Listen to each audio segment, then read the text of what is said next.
राज्यातील काही भागात तुफान पावसानं हजेरी लावली आहे। मराठवाड्यासह विदर्भात मुसळधार पावसाची शक्यता आहे। त्यामुळे हवामान विभागानं काही जिल्ह्यांना पावसाचा अलर्ट जारी केलाय।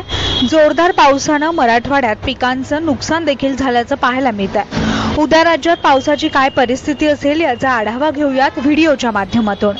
राजधानी मुंबई आणि उपनगरामध्ये ढगाळ वातावरण राहण्याची शक्यता आहे।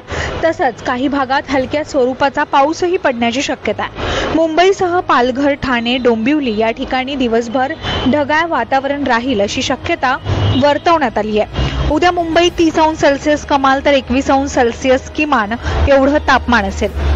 पुण्यामध्ये उद्या ढगाळ वातावरणासह हलक्या पावसाची शक्यता आहे, तर काही ठिकाणी ऊन पडेल। घाटमाथ्यावर मात्र संततधार पावसाची शक्यता हवामान विभागानं वर्तवली आहे। उद्या पुण्यामध्ये 29 अंश सेल्सिअस कमाल तर 22 अंश सेल्सिअस किमान तापमान असेल।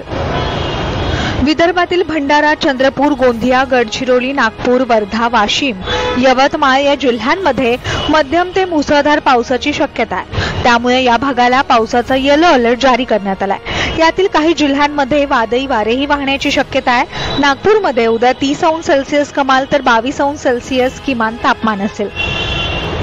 मराठवाड्यातील औरंगाबाद, जालना, बीड या जिल्ह्यांमध्ये पावसाची शक्यता वर्तवण्यात आली आहे। या जिल्ह्यांना येलो अलर्ट जारी करण्यात आलाय। येणाऱ्या आठवड्यात मराठवाड्यात तुफान पाऊस पडेल असं हवामान विभागानं म्हटलंय। संभाजीनगरमध्ये उद्या 29 अंश सेल्सिअस कमाल तर 20 अंश सेल्सिअस किमान तापमान असेल। एकंदरीत महाराष्ट्रात मुसळधार पावसाचा अंदाज हवामान विभागाकडून वर्तवण्यात आलाय। राज्यातील अनेक भागांमध्ये जोरदार पावसाची शक्यता आहे। नागरिकांनी काळजी घेण्याचं आवाहन करण्यात येत आहे।